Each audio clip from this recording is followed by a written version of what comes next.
Nah yang namanya susuk tuh hampir mau nyentuh tanah bang. Gitu perawakannya. Oh, gigi atas bawah naik, mata merah melotot. Gimana nggak takut bang ya kayak lihat gitu. Itu semalam full saya tarung sama dia.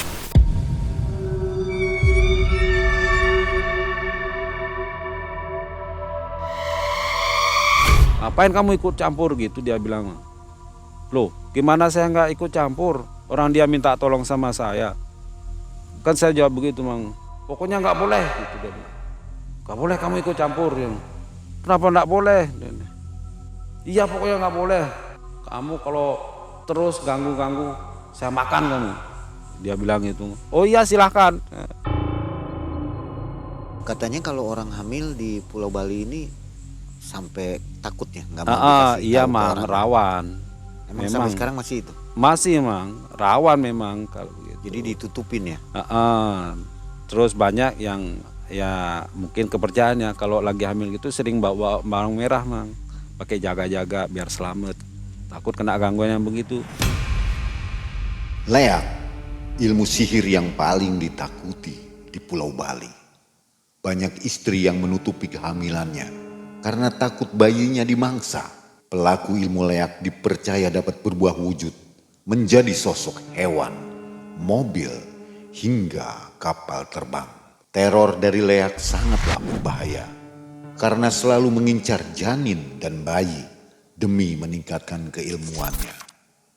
Pertarungan dengan leak ini dialami langsung oleh Mas Dani.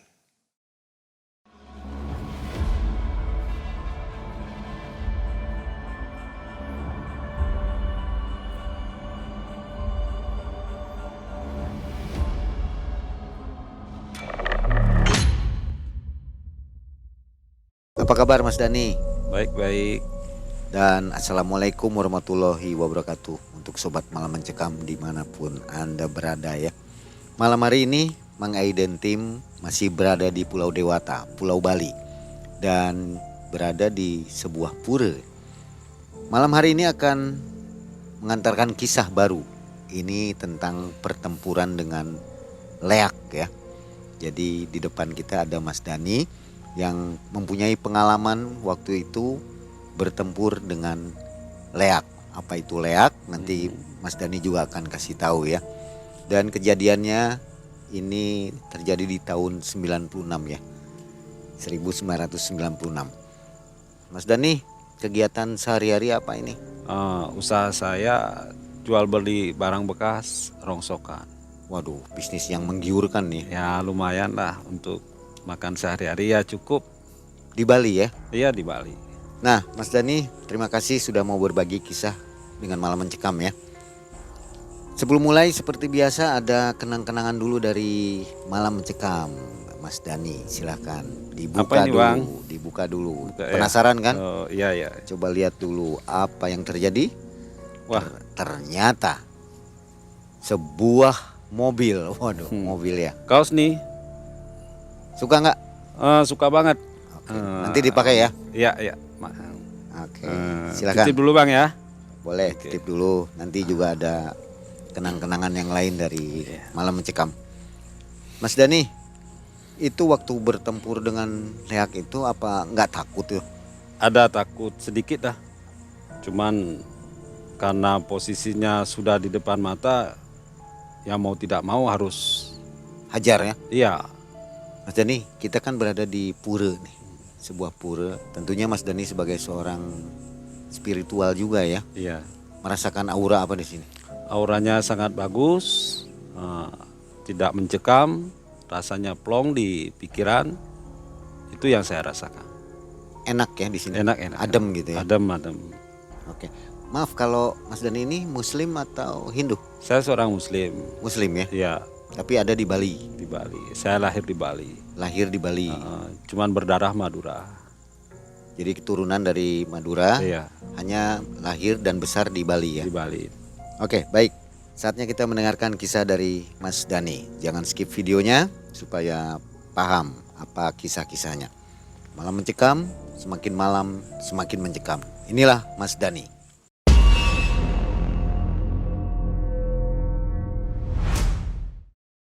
Jadi gini Mang, ceritanya dulu waktu saya masih muda, setelah saya selesai sekolah, tamat SMA, saya ditawarin kerja ke Jakarta sama paman.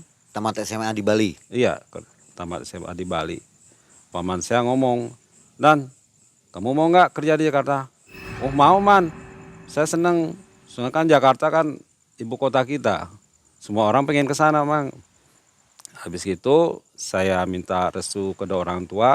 Kalau saya pengen kerja ke Jakarta, direstuin. Akhirnya berangkatlah saya ke Jakarta.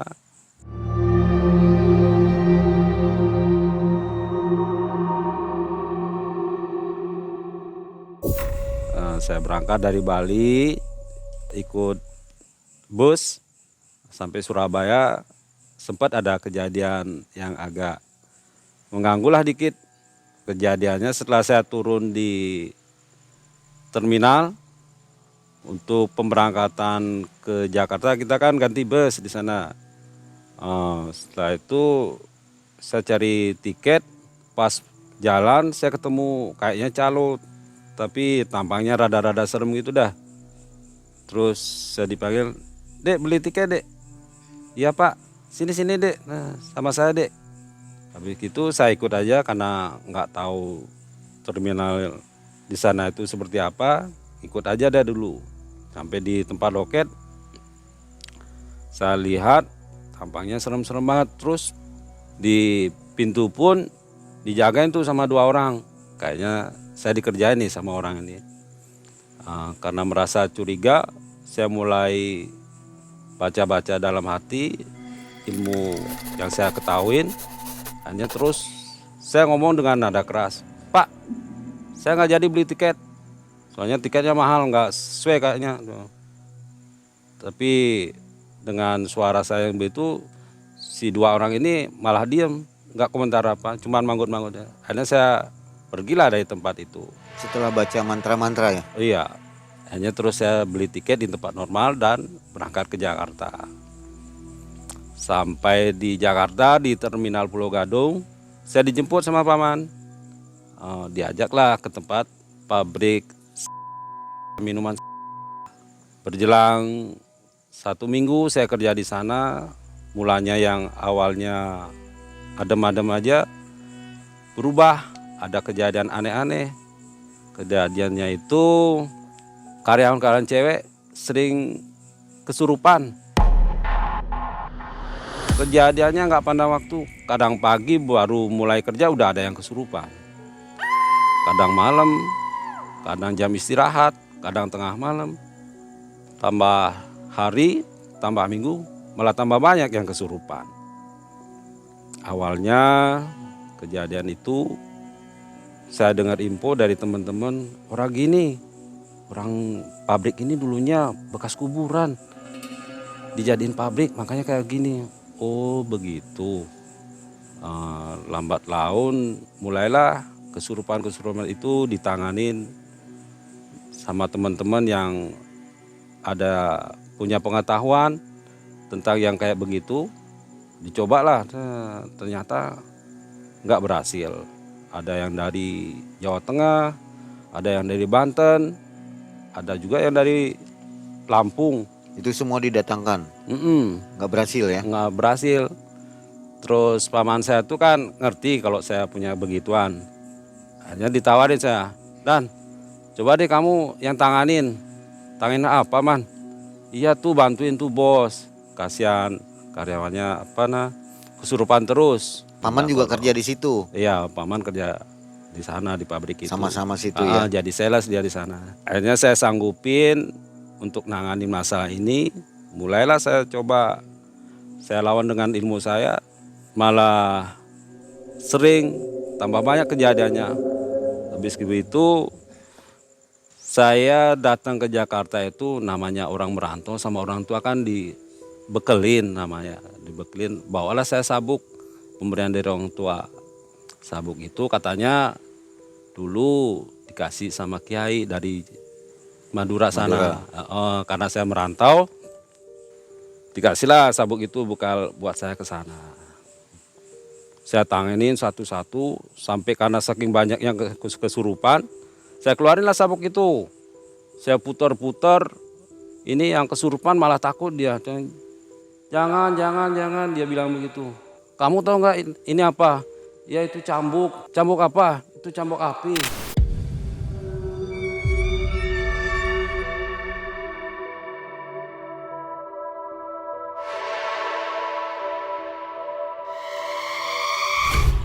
Makanya kamu pergi enggak? Iya saya pergi, kata yang kesurupan itu. Oh. Habis begitu, ya udah, kamu nggak bakalan saya cambuk. Sekarang pergi.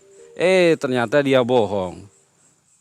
Setelah sabuk saya masukin, kesurupan lagi dia.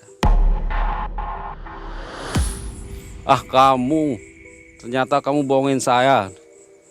Sekarang pergi nggak? Iya saya beneran pergi. Kalau nggak pergi, saya cambuk deh kamu beneran. Kalau enggak, kamu saya bakar sama ilmu saya. Iya. Nggak taunya besoknya kejadian lagi. Sampai saya ketemu satu karyawan yang kesurupan itu. Isinya anak bayi. Jadi bangsa halusnya yang di dalam tubuh si cewek itu anak bayi. Terus karena saya pikir-pikir ngatasin ini dengan cara kasar nggak selesai. Akhirnya saya mulai berpikir pakai cara yang halus. Saya ajak negosiasi. Dek, kamu ngapain di sini? Anu Pak, orang saya cari ibu saya di sini. Emang ibu kamu di mana? Dia dulu kerja di sini.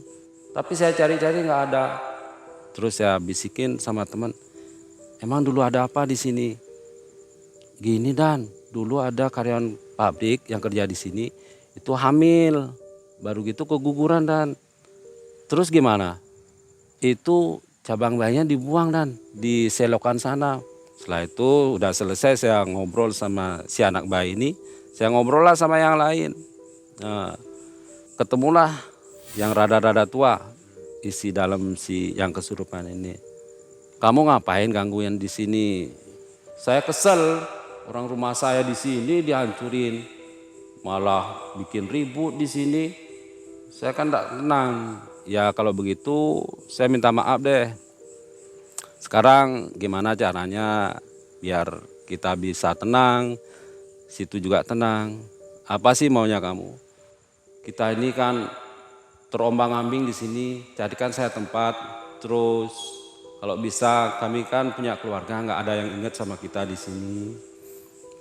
Jadi mau minta doa, iya. Hanya terus saya bisik-bisik sama manajer pabrik kan, Pak ini kejadian begini.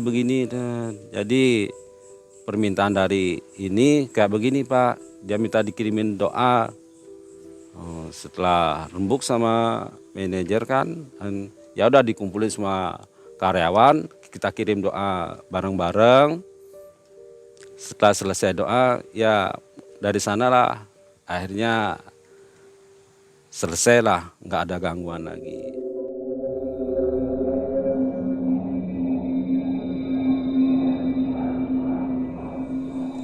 Aman jadi pabrik itu. Aman seterusnya. Kok umur segitu keluar SMA sudah punya kebisaan untuk mengusir makhluk-makhluk? Belajar di mana itu? Itu dulu saya dapatnya kan namanya kita sempat ngaji, adalah pengetahuan yang guru kasih. Kalau ada yang begini, bacalah ini. Kalau yang begini. Di samping itu juga saya punya orang tua turun-temurun punya yang pakai begitu. Jadi ilmu keturunan ya? Iya, adalah keturunan dikit. Ya. Itu. Jadi mengalahkan paranormal yang lain ya? Ya. Paranormal lain dipanggil dari daerah mana aja nggak bisa. Iya. Ini Mas Dani masih anak-anak. Iya. Bisa mengusir Bisa. itu. Apa Ya, kata mungkin. bos? Makasih Dan, namanya bos kan rada-rada inget dikit bahasanya. Makasih Dan, ntar lu dikasih bonus deh. Apa bos? Ya udah nanti gaji kamu double deh untuk bulan ini. Gaji saya waktu itu cuma 32.000 per minggu. Jadi tinggal dikali dua. Itu bonusnya yang saya dapat. Akhirnya sempat dekat lah sama bos. bos keluar liburan kemana diajak ke sana kemari. Jadi tangan kanan ya? Iya. Setelah saya 1 tahun di Jakarta, mendekati hari raya, namanya kita punya orang tua, kita pulanglah ke Bali.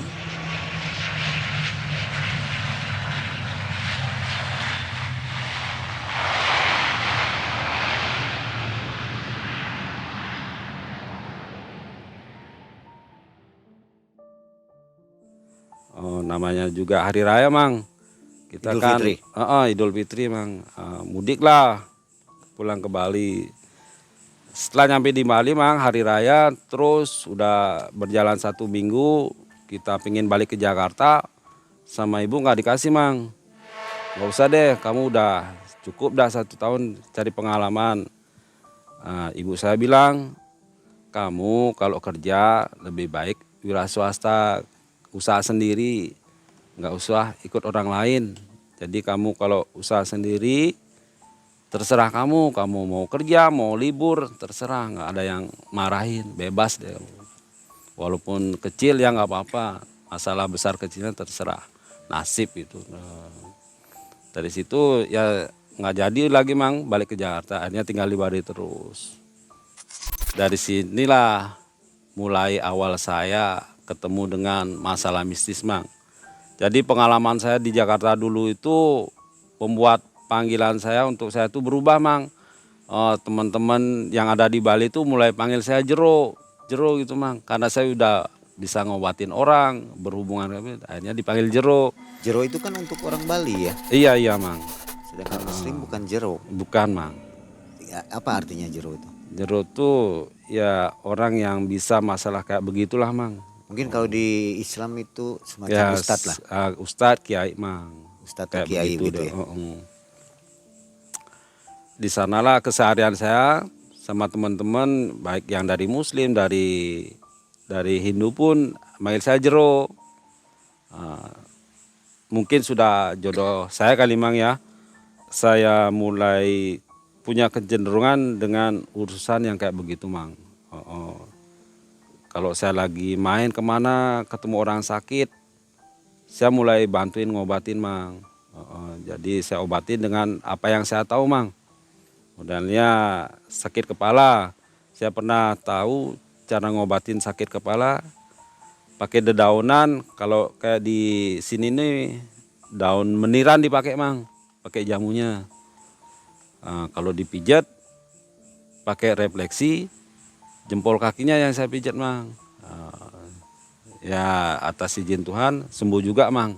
Ya, kan itu Tuhan yang punya kuasa, kan kita punya cuman ikhtiar aja bantuin, kan. Nggak pakai tarif ya. Ya, enggak, Mang, ya terserah, dikasih iya, Seikhlasnya. Seikhlasnya. Enggak dikasih ya juga enggak apa-apa, orang niat kita nolong. Berselang berapa waktu tuh, Mang, di tahun itu setelah saya pulang dari Jakarta tuh, saya punya pengalaman yang rada-rada serem dikit, Mang.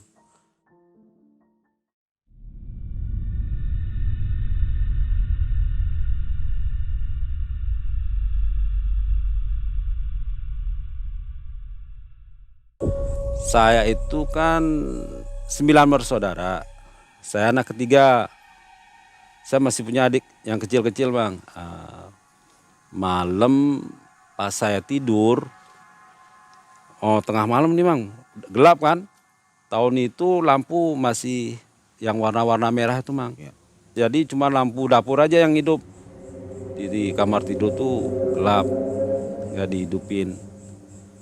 Waktu itu ketika saya tidur sama adik nih, Bang, jejer kan ya. Pada saat itu, Bang, mata kepejam tapi kuping ngedengar suara aneh.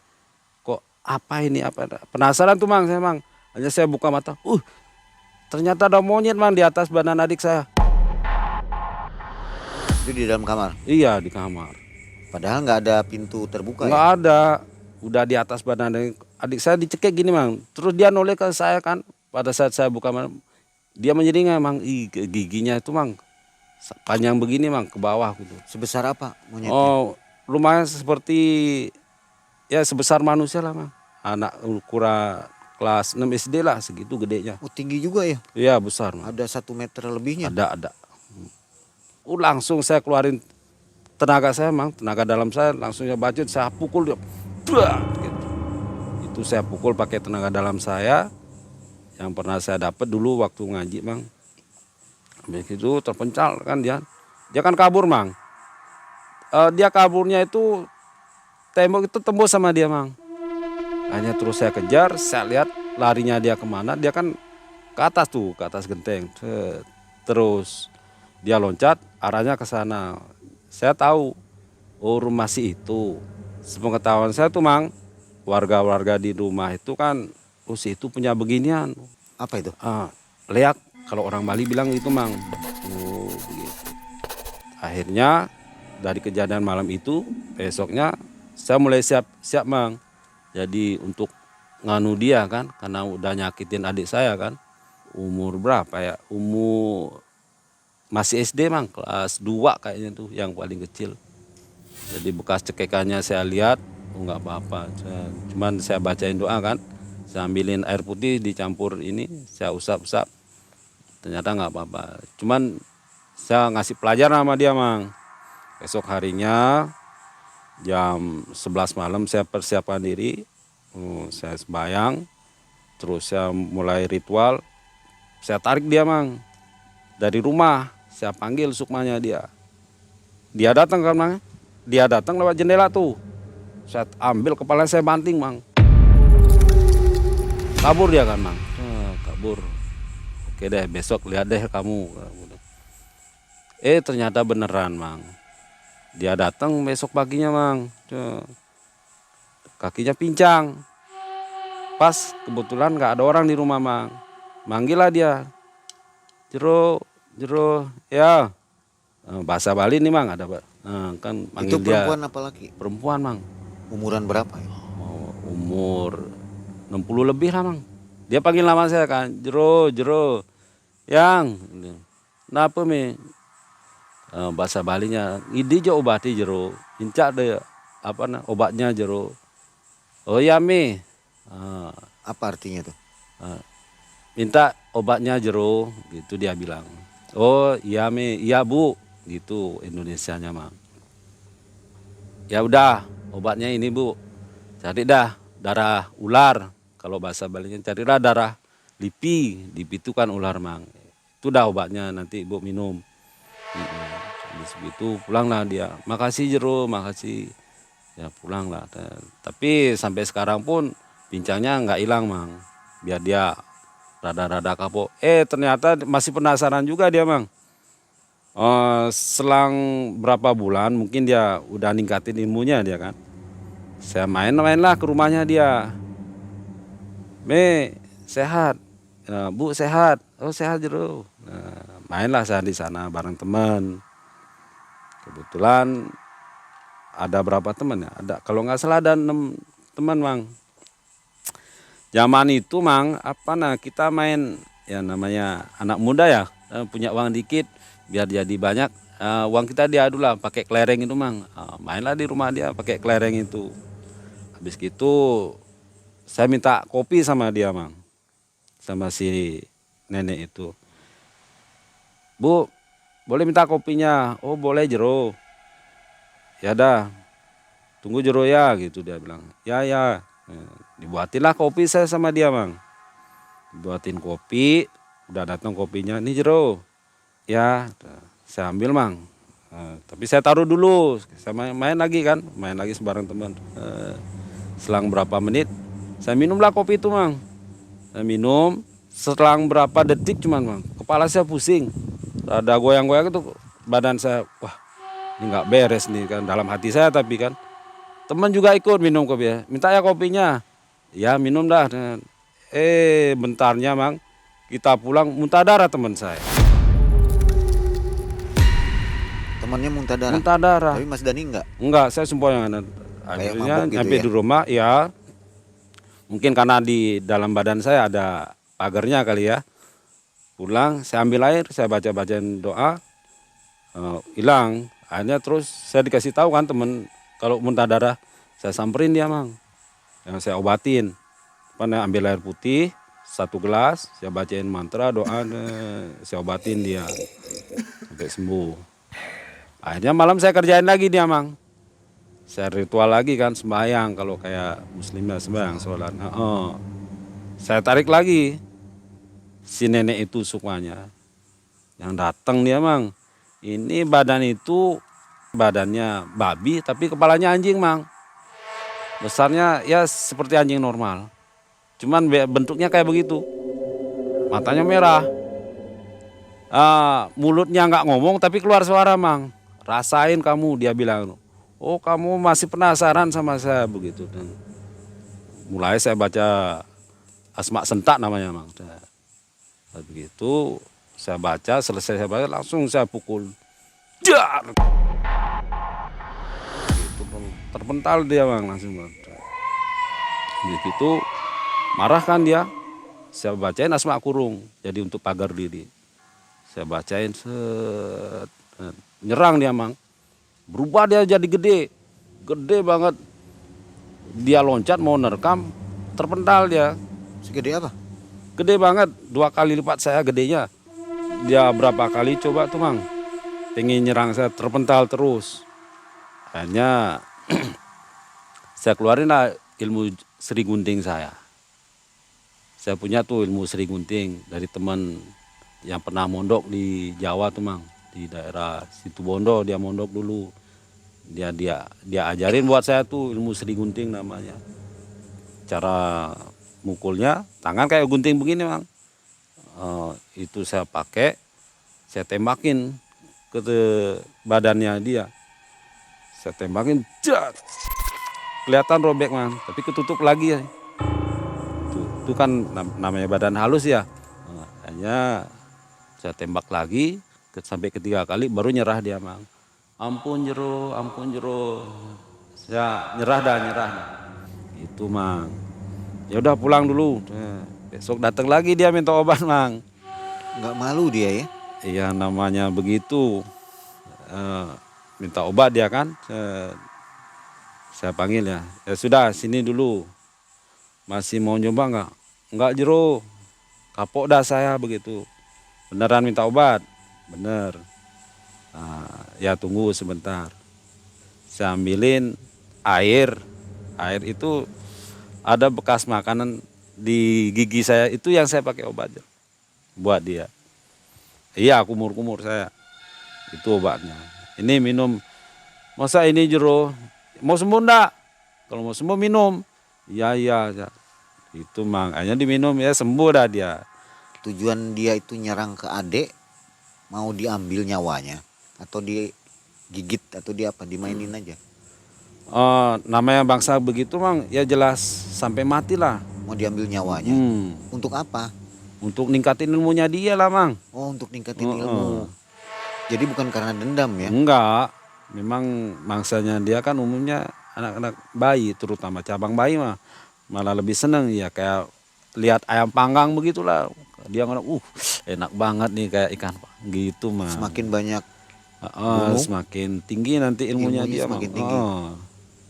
Katanya kalau orang hamil di Pulau Bali ini sampai takut ya, nggak mau dikasih iya tahu ke mang orang. rawan. Memang sampai sekarang masih itu. Masih mang rawan memang kalau begitu. Jadi ditutupin ya. Terus banyak yang ya mungkin kepercayaannya kalau lagi hamil gitu sering bawa bawang merah mang.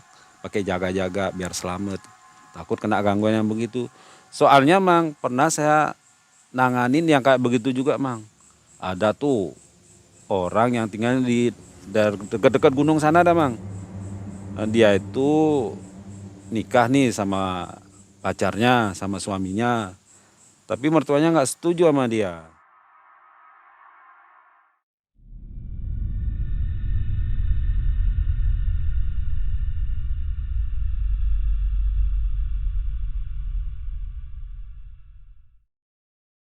Karena nggak setuju pada si istri ini hamil, dikerjain lah sama mertua tuh mang. Nah, dia berobat dah sama teman saya. Ternyata kehamilan pertama keguguran dia mang. Nah, selang berapa bulan lagi hamil lagi dia mang. Begitu juga kejadiannya.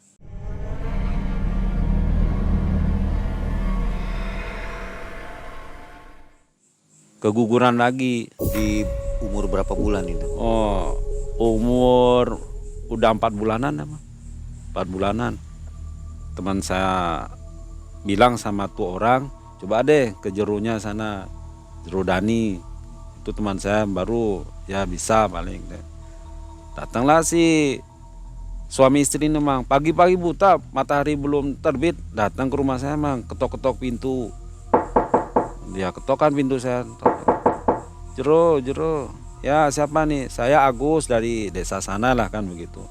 Kenapa? Ini perut istri saya sakit dari semalam, Jero. Oh iya. Sini masuk. Saya persilahkan masuk sama pasangan tuh, Mang. Dia pegang perutnya, Mang, kesakitan. Kenapa? Sakit, Jero, perut saya dari semalam. Baru gitu, Mang. Mulai saya baca doa kan, minta tolong sama Yang Kuasa. Baru mau saya sentuh perut tuh, Mang, yang nyakitin dateng.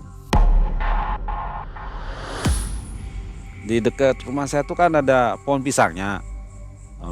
Itu yang nyakitin datang sembunyi di sana, Mang. Kan namanya kita indra udah kebuka, walaupun di belakang saya kan kelihatan juga dia kan. Jadi si istri ini yang lagi hamil kesakitan nih, saya tanyain, kamu kenal nggak sama itu? Kenal, Pak. Siapa? Mertua saya, Pak. Oh ya, gampang dah, nanti kita beresin dah. Yang penting sekarang kamu disembuhin dulu. Hanya saya kan masuk, Mang, saya sholat kan, jadi untuk nyembuhin si ibu ini. Habis sholat saya siapin air, minyak misik namanya untuk ngobatin yang begitu, Mang.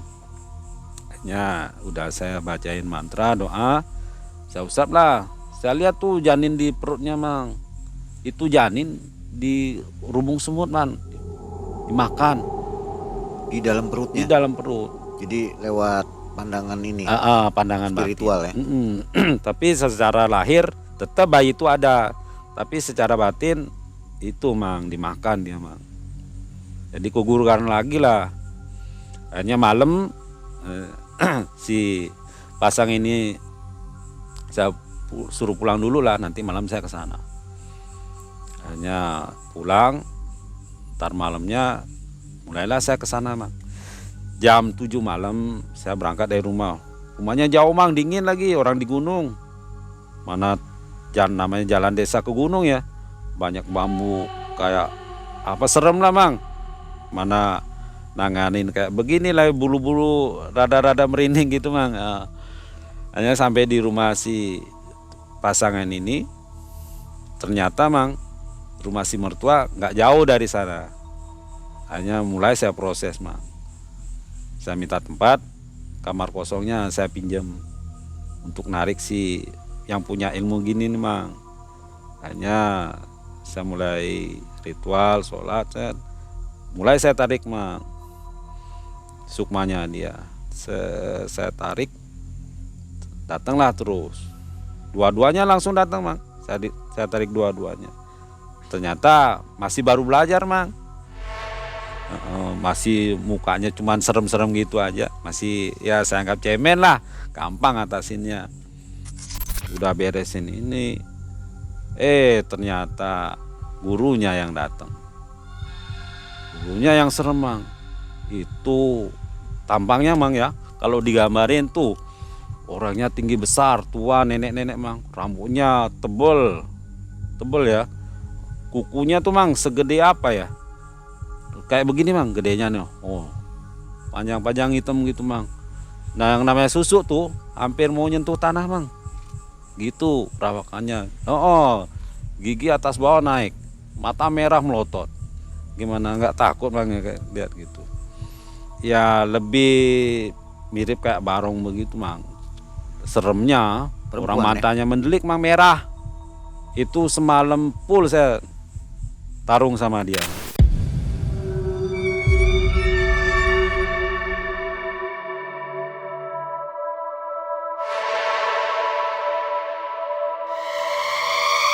Ngapain kamu ikut campur gitu, dia bilang, Mang. Loh, gimana saya nggak ikut campur? Orang dia minta tolong sama saya. Kan saya jawab begitu, Mang. Pokoknya nggak boleh gitu, dia bilang. Nggak boleh kamu ikut campur. Kenapa enggak boleh? Iya pokoknya nggak boleh. Kamu kalau terus ganggu-ganggu, saya makan kamu. Dia bilang gitu. Oh iya silahkan. Mulai saya persiapan, Bang. Saya mulai persiapan baca asma kurung seperti pengalaman saya yang awal-awal. Rada lelah juga ngadepin itu, Bang. Habis dipukul berapa kali kuat dia, Bang. Makanya kejadian pertarungan sampai pagi, Bang. Itu saya bisa ngalahin dia. Saya baca asma agung, Bang, yang bisa ngancurin dia, yang ngalahin dia. Sampai akhirnya dia tunduk sama saya karena nggak mampu sudah dia. Tapi kalau dari perawakannya dia, Mang, kayaknya orang ngelihat anunya udah lari, Mang. Betul-betul serem. Kayaknya sepengalaman hidup saya belum pernah saya ngerasa ngeri ngelihat, Mang. Kalau ngelihat hantu yang kepalanya hilang sebelah, yang berdarah-darah itu udah biasa. Kalau kayak kuntilanak itu biasa sebenarnya. Kalau ini serem banget dia, Mang. Kayaknya nggak ada deh. Sempat terluka juga. Enggak, rada sesek aja, Bang. Sama Kena pukulan ya. Cuman kuku aja yang jalan. Putus nyerang begitu, Bang. Tapi tenaga energi yang saya buat kan terus terkuras. Jadi banyak tenaga yang habis saya keluarin, Bang. Akhirnya sampai itu dah pamukasnya saya baca asma agung itu untuk ngalahin dia. Jero saya nyerah sudah, Jero. Saya akui nyerah. Pergi dia. Iya pergi. Setelah dia pergi, baru nanganin yang dua ini, yang cemen-cemen ini. Cemen itu masih ikut. Dia lemes sudah, Bang. Saya nasihatin, jangan ganggu. Ini masalah begini kan, masalah garis hidup, nggak bisa kamu ikut campur. Namanya orang saling cinta, itu kan anak kamu kan, saya begitu kan. Kalau kamu nggak setuju, namanya sudah jodoh, ya sudah biarin. Terus masalah yang kamu mulai pelajaran lebih baik jangan kamu terusin, saya gitu. Ilmu itu. Itu nanti ngerusak kamu sendiri. Kamu susah nanti sampai tua. Ya jeru dia bilang gitu. Mumpung dia masih baru-baru belajar, Mang. Akhirnya berhenti dia. Saya pernah ngomong, punya sabuk tuh, Mang, yang saya bawa ke Jakarta. Itu sama si suami istri itu diminta sama dia, Jero, saya minta ya sabuknya, mau dilepas berapa gitu. Jangan, itu orang warisan dari orang tua saya. Iya kasih dah buat saya, Jero. Nggak usah, nanti saya kasih yang lain. Yang lain banyak kok buat kamu. Kalau ini nggak bisa saya kasih ke orang lain. Ya Jero. Dari itu, Mang, jadi saya sama si yang sakit ini hanya kayak keluarga ada. Namanya di gunung, Mang, ya. Dia kan punya kebun tuh. Kalau udah pas panen di kebunnya kan banyak rambutan, durian. Dibawain saya, Mang, dari rumahnya dia satu keranjang duren, satu keranjang rambutan, Mang. Sampai sekarang pun masih berlanjut, Mang. Ya dari kejadian itu sampai sekarang udah punya anak 3 cowok-cowok. Yang saya tahu itu kan kalau leak itu orang-orang taunya kepala yang terbang itu gimana? Kalau yang kepalanya sampai kelepas gitu, Mang, itu tingkatnya udah paling tinggi dah, Mang. Oh, ada beberapa tingkat. Iya, karena susah yang nemu yang tingkatannya kayak begitu, Mang. Mungkin 1-2 orang baru bisa ketemu yang kayak gitu, Mang. Kalau yang cemen-cemen banyak, Mang. Masih jarang ya. Kalau yang cemen-cemen itu banyak, sering ketemu. Sampai bisa merubah bentuk. Iya, bisa jadi macam-macam, Mang. Bisa Kayak kayak di Jawa tuh kayak ilmu malih rupa begitulah. Tapi kalau di Bali ya begitu tuh dah, Mang. Bisa jadi apa? Bentuk apa? Jadi macam-macam. Jadi kayak patung ya bisa, jadi mobil pun bisa. Soalnya saya pernah punya guru cerita begitu waktu kejadian perang Leak di Sanur. Guru saya kan di sana. Saya punya guru dari Lombok, Bang, yang pernah hadir di sana. Dia sempat cerita seperti itu pada saya. Bisa jadi mobil ya? Bisa jadi mobil. Itu kata guru saya, tapi benar enggaknya nggak tahu. Tapi guru saya bilang namanya juga guru kan kita percaya aja. Kalau yang menyerang Mas Dani itu gurunya itu tingkatan keberapa mungkin? Mungkin ya masih tingkat 5 atau 6 lah Mang. Ada berapa tingkat? Ya, paling full kayaknya 9 Mang. Tapi 7 aja udah serem lah. Mungkin Sampai 9 ya. Mungkin 9. Nah, kalau yang masih tahapan tingkatan monyet itu level-level Ya berapa? baru level 1 2 Mang.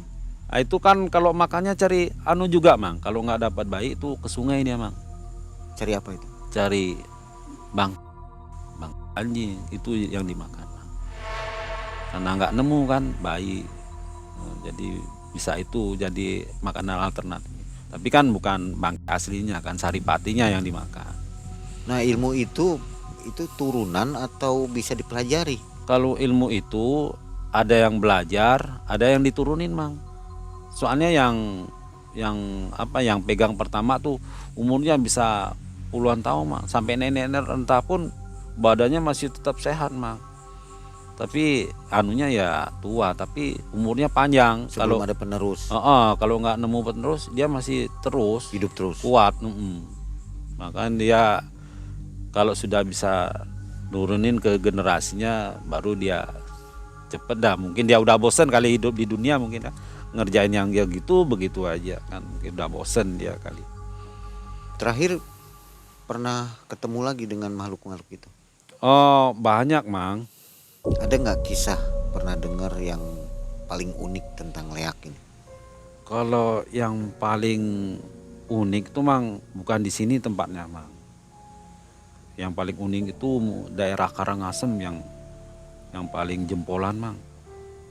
Untuk leak ya? Yang lidahnya bisa panjang menjulur begitu. Itu tingkatan berapa itu? Itu ya sudah di atas tingkat 7 dah Mang. Yang pakai Masih begitu. ada? Masih orang di sana tempatnya. Itu kalau di Bali itu di Kabupaten Karangasem namanya. Jadi ada ya, maksudnya dia punya ilmu leak itu, tapi dia nggak melakukan kejahatan. Ada? Mungkin 1-2 aja mungkin Mang yang ada kayak begitu. Tapi umumnya ya lebih menjurus begitu. Soalnya ilmu itu Mang dalam mungkin ya dalam 1 tahun sekali itu mengadakan apa gitu, nyari ratu yang terkuat dalam ilmu itu Mang. Siapa ratunya yang kuasa di Pulau Bali ini itu Mang. Jadi seperti kompetisi gitu. Nanti Nanti tarung. iya, siapa ratu leaknya sekali lah begitu Mang. Mungkin seperti itu yang sedikit saya kenal, yang sedikit saya tahu Mang. Kalau dia punya ilmu itu tapi nggak dipakai untuk kejahatan juga sulit ya, karena kan makannya juga makan. Sulit Mang. Jadi mau nggak mau Mang. Harus ya begitu jalannya. Ya, makan janin itu kan.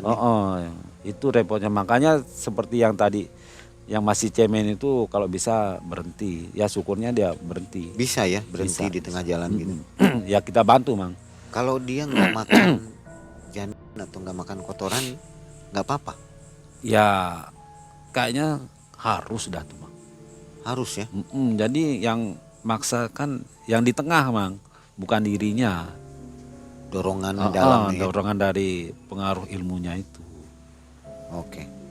Ya, Mas Dani ini menambah wawasan dan info tentang dunia mistis di Bali nih. Terima kasih ya berbagi kisahnya. Dan Sobat Malam Mencekam, itulah akhir dari kisah Mas Dani tentang leak. Jadi yang belum tahu mudah-mudahan menambah ilmu atau wawasan tentang leak tadi. Terima kasih Mas Dani. Mang Ei dan tim akhirnya undur dari Pulau Bali. Kita jumpa lagi di video selanjutnya. Akhir kata, Assalamualaikum warahmatullahi wabarakatuh.